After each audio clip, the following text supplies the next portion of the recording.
Bonjour, ravi de vous retrouver pour une nouvelle interview vidéo dans le cadre du think tank Économie Santé. Aujourd'hui avec Gérard Raymond. Bonjour. Bonjour. Vous êtes président de l'Association française des diabétiques et membre du think tank. Alors dans le cadre du think tank, cette année, on réfléchit comment mieux organiser la prise en charge des personnes âgées à partir de 75 ans, ceux qui sont le plus vulnérables et qui arrivent souvent dans des conditions un peu difficiles aux urgences dans les hôpitaux. Donc comment mieux coordonner les soins? Alors vous, au sein de l'association, vous avez une association très organisée. Le diabète est une pathologie qui est connue depuis longtemps. Et pourtant, ça ne marche pas si bien que ça. Alors, quels enseignements on peut en tirer? Tout simplement parce qu'on a considéré jusqu'à présent simplement un volet de la prise en charge des personnes atteintes de diabète, c'est le volet de la stratégie médicamenteuse. Et on se rend compte aujourd'hui qu'effectivement, il y a bien d'autres volets, l'équilibre nutritionnel, l'activité physique, tout ce qui est le social, économique, et surtout l'accompagnement des personnes. Se réfléchir avec les personnes atteintes de diabète, quelles sont leurs représentations, quelles sont leurs difficultés au quotidien. Et là, effectivement, on voit bien qu'il y a un manque dans notre système qui est beaucoup trop axé sur le soin et beaucoup moins axé sur la vie de la personne. Sur l'accompagnement. Sur l'accompagnement. Alors qu'il doit être à proximité et donc il doit y avoir une coordination entre tous ces éléments, le soin, le médicament, le régime, le médico-social. Alors, comment organiser cette coordination? Et ça, il y a des expériences pour les diabétiques. Il y a quelques expériences qui ont été faites, mais qui nécessairement demandent une évaluation et une approche peut-être un peu plus centrée, patient, et réfléchir sur les conditions de vie. Ce qui nous manque aujourd'hui, c'est véritablement une impulsion forte, politique, de vouloir mettre en place ces coordinations d'acteurs de santé avec le patient. Non pas autour, mais bien avec le patient. Réfléchir à ce qui est au plus près de la vie des patients. Il y a des acteurs de proximité, ils sont là aujourd'hui avec leurs difficultés, mais il nous paraît important... Est-ce qu'il faut que ce soit un médecin généraliste, un pharmacien, une infirmière? Le système aujourd'hui est fait pour que ce soit le médecin. Ouais. Le médecin traitant, dans le cadre de la loi, doit être le premier recours. L'entrée dans le système de santé.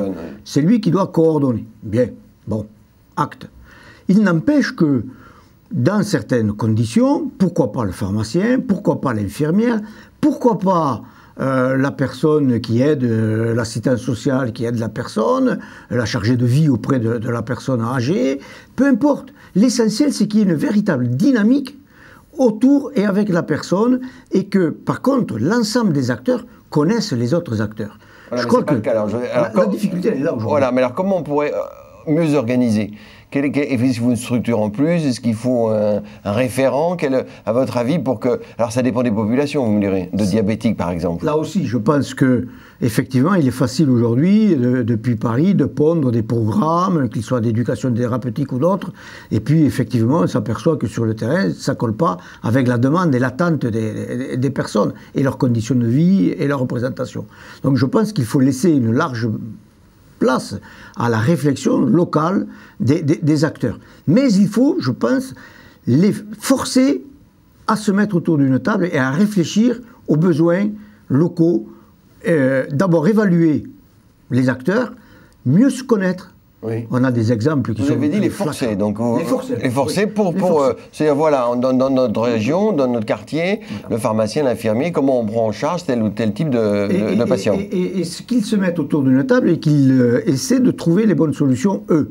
Et que derrière ça, comment les forcer? On peut les forcer aujourd'hui. Forcer, le mot est dur.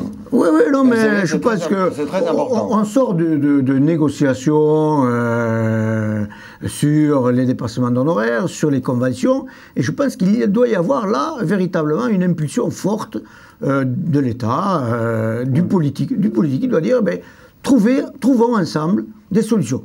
Je trouve d'ailleurs que pas simplement les professionnels de santé, mais la responsabilité aussi des acteurs politiques locaux est engagée dans ce cadre-là.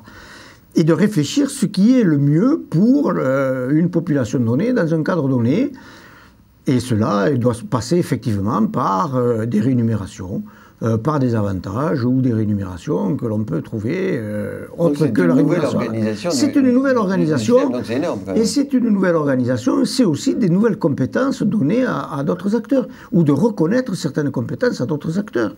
Je crois que ça passe par une véritable révolution de l'ensemble des acteurs et de leurs compétences sur le terrain.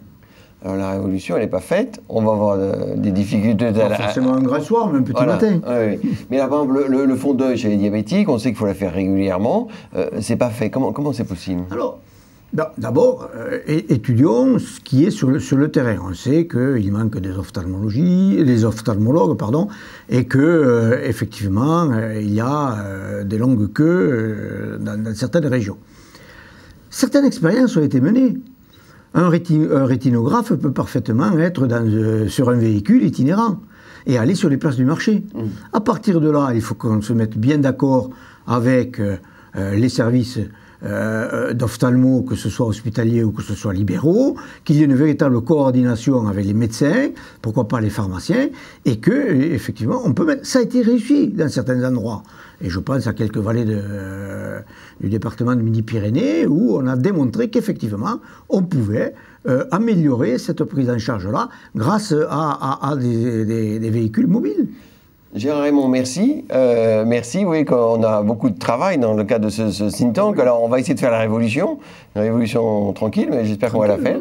Et donc, merci et à très bientôt.